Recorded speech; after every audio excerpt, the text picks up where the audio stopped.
দুঃখজনক বিষয় হচ্ছে সেটা নিয়ে এই সংসদে কোনো ধরনের কথা সরকারি দল বলতে দেয়নি। সরকারি দল এই অর্ডিন্যান্সটাকে জাস্ট ল্যাপস করে দিয়েছে। সংসদে বিএনপি সংখ্যা গরিষ্ঠ হয়ে নিজেদের ইচ্ছে মতো আইন প্রণয়ন ও সিদ্ধান্ত নিচ্ছে বলে মন্তব্য করেছে জাতীয় নাগরিক পার্টির সংসদ সদস্য হাসনাত আব্দুল্লাহ।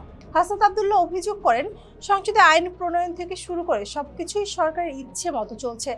পুলিশ সংস্কার কমিশনের প্রস্তাব সংসদে না ওঠানো এবং জুলাই আন্দোলনের আকাঙ্ক্ষা অনুযায়ী রাষ্ট্রের কাঠামোগত সংস্কার না হওয়ায় হতাশা প্রকাশ করেছেন তিনি। আর্থিক খাতের সমালোচনা করে তিনি বলেন, শীর্ষ 20 ঋণ খেলাপির মাঝে 9টি এস আলম গ্রুপের প্রতিষ্ঠান, অথচ তাদেরকেই আবার ব্যাংকিং খাতের সুবিধা দিতে আইন পাশ করানো হয়েছে, যা বাংলাদেশের ইতিহাসের জন্য একটি কালো দিন। ব্যক্তিগত ও রাজনৈতিক চাপের মুখেও অনড় থাকার ঘোষণা দিয়ে তিনি জানান, এলাকার বাজেট বা উন্নয়ন বন্ধ করে দিলেও পিছপা হবে না তিনি।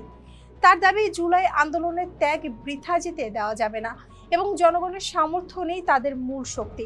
রাজনৈতিক বিশ্লেষকদের মতে হাসনাত আব্দুল্লাহর সরাসরি চ্যালেঞ্জ দেশের রাজনৈতিক সমীকরণে নতুন মাত্রা যোগ করতে পারে।